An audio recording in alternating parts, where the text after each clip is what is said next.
maka Mhm. tantangannya adalah mengatur bagaimana supaya penyakit-penyakit yang berkaitan dengan saluran pencernaan tidak menerpa kita. Karena kalau kita berpuasa, otomatis kemungkinan dehidrasi akan meningkat.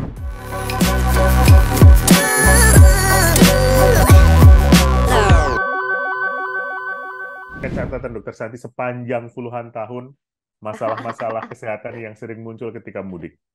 Sebetulnya tergantung moda transportasi yang akan Hmm. digunakan.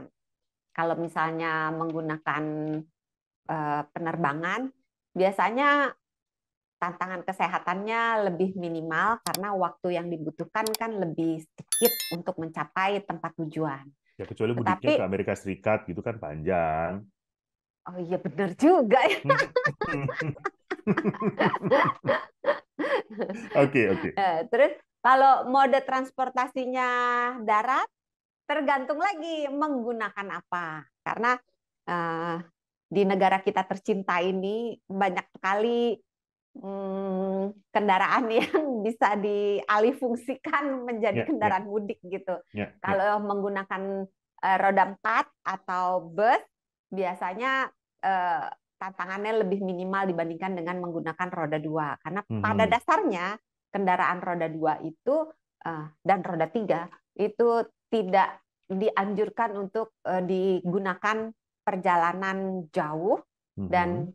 kalau memang jauh dan memungkinkan untuk mengambil pilihan dengan menggunakan kendaraan roda 4 atau menggunakan bis atau menggunakan moda transportasi yang lain, misalnya menggunakan apa laut, jalan laut gitu, Kapal? bukan berenang ya.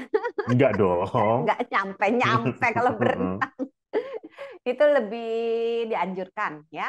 Kalau menggunakan bus, tantangannya adalah berhentinya nggak bisa sesuka-sukanya, ya kan? Betul. Sehingga kalau misalnya ada misalnya anak kita rewel atau Mhm. mungkin rasa mual atau mungkin rasa apa ya pengen pipis Iya, gitu, iya, iya, itu iya, iya. agak sulit berhenti sesuka-sukanya kita. Kalau menggunakan kendaraan pribadi lebih mudah.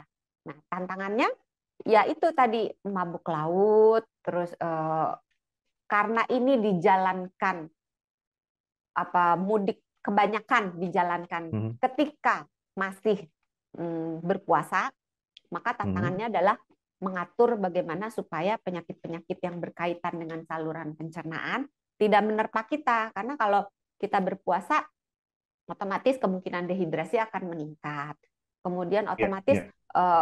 kita mungkin bisa jadi lebih apa ya sembarangan gitu, karena kan Iya, iya. tergantung kita berhentinya di mana, atau mungkin kita bawa makanan, bawa bekal, bekalnya mungkin nyimpennya nggak bersih atau terlalu lama atau masaknya buru-buru sehingga Mhm. mungkin tercemar atau basi gitu, sehingga perlu kita mengantisipasi penyakit-penyakit pada saluran pencernaan, kemudian lemah letih lesu Iya, perjalanan iya, gitu iya, kan. iya. Kemudian batuk pilek, apalagi kalau kita mengikuti mudik dengan menggunakan moda transportasi yang melibatkan banyak orang kayak bis, satu orang aja sakit gitu batuk pilek itu cepat nular ke orang-orang yang lain karena sirkulasinya pada umumnya kan pakai AC. Iya. Sehingga sirkulasi udaranya kan tertutup ke situ-situ aja, mau kuman mau virus, ya muternya di situ-situ gitu Mhm, kan. mhm, mhm. Jadi batuk pilek juga sering terjadi.